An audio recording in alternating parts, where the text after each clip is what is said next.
Good morning. देखिए, 4-5 comment है जिसका जवाब देना है।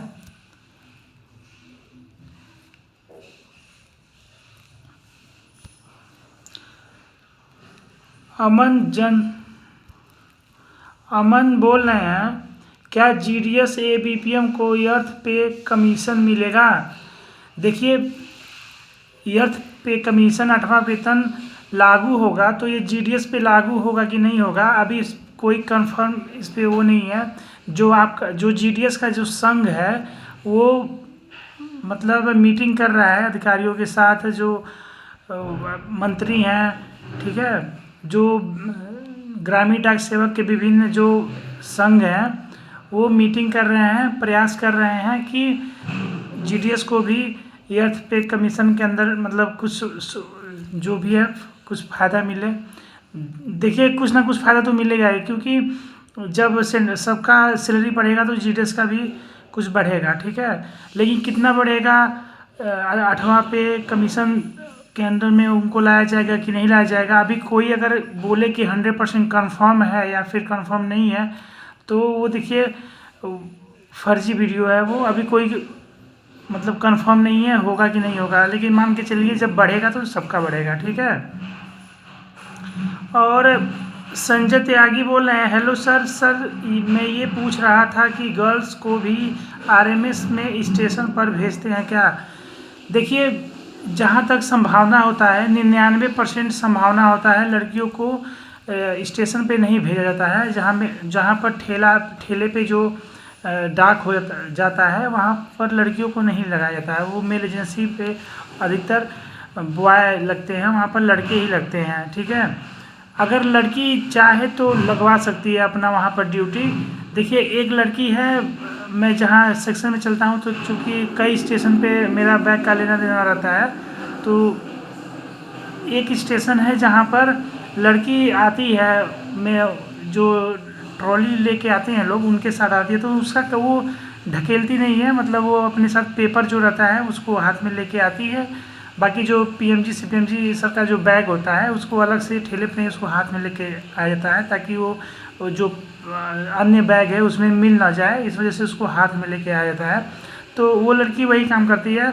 जो भी जो पीसी होती हैं, जो बैग होते हैं पीएमजी सर के या सीपीएमजी सर के या जो एसएसपी सर के जो बैग होते हैं और जो लिस्ट होता है उसको लेके आती है, उनके साथ साथ आती है। जो ठेला होता है वो लोग जेंट्स होते हैं, 3-4 जेंट्स रहेंगे, उसको ढकेलते हुए लेके आएंगे प्लेटफॉर्म पर उस ट्रेन के पास, और वो लड़की पीछे पीछे जाती है, ठीक है। वो ढकेलने का काम नहीं रहता है। बाकी ये ढकेलने का काम नहीं होता है, ये टोटली डिपेंड करता है कि अगर लड़की मेल एजेंसी में काम कर रही है, अगर वो अपना ड्यूटी वहाँ पर लगवा रही है मेल एजेंसी पे, जहाँ पर प्लेटफॉर्म पे आदान प्रदान किया था वहाँ पर अगर प्लेटफॉर्म पे लगवा रही है तो जाना पड़ेगा। और ज़रूरी नहीं कि सब लोग मतलब रियायत दें कि चलिए आप लड़की हैं तो कोई बात नहीं, आप पीछे पीछे चलिएगा लिस्ट लेके। वो उसके जो ढकेल रहे हैं सब ठेले, उनके ऊपर डिपेंड करता है कि वो आपको रियायत देते हैं कि नहीं। अगर बोलेंगे कि सबको मतलब लेके चलना है तो आपको भी, लड़कियों को भी प्लेटफॉर्म पे धक्का मार के लेके जाना पड़ेगा। लेकिन मान के चलिए 99% ऐसा नहीं होता है, क्योंकि मेल एजेंसी में जो मेल एजेंसी होता है वहाँ पर लड़कों को ही लगाया जाता है, लड़कियों को नहीं लगाया जाता है, ठीक है। और एक कमेंट और था, कह रहे हैं अदनाम खान बोल रहे हैं, सर जीडीएस डाक सेवक का आरएमएस में आईडी कार्ड बनता है?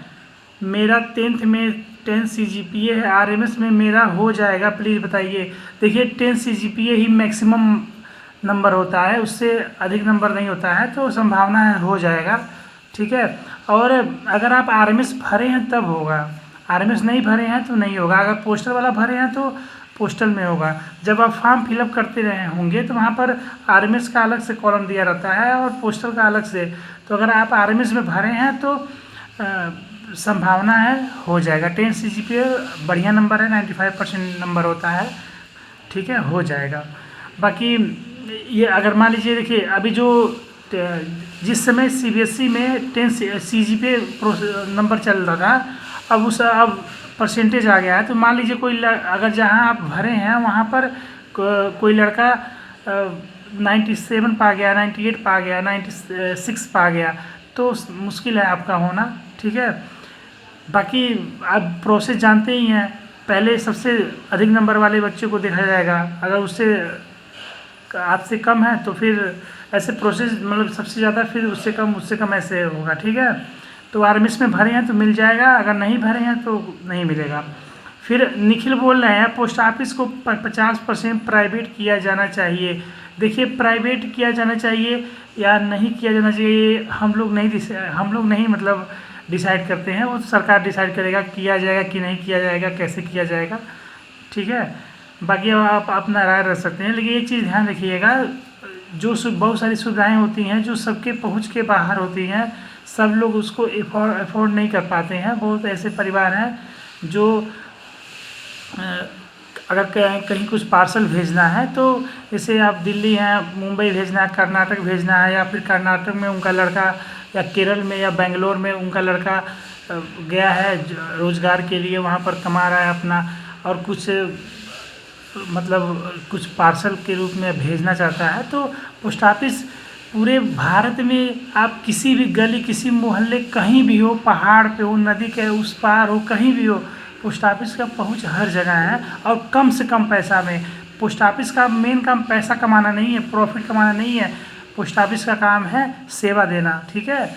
अब अगर आपको नहीं समझ में आ रहा है कि पोस्ट ऑफिस मतलब को प्राइवेट कहते हैं, एक बार अपना एक कोई बहुत दूर वाला कोई चीज़, लेटर हो या पार्सल हो, बुक करके देखिएगा। अगर कोई आपके फैमिली मेम्बर में कोई है, बहुत दूर है, रहता है, जैसे आप मान लीजिए आप दिल्ली में हैं या जम्मू कश्मीर में हैं और केरल में भेजना चाहते हैं, या फिर असम में, अरुणाचल प्रदेश में भेजना चाहते हैं, तो एक बार प्राइवेट वाले के हाथ में भेज के देख लीजिएगा, और एक बार पोस्ट ऑफिस के हाथ में भेज के देख लीजिएगा।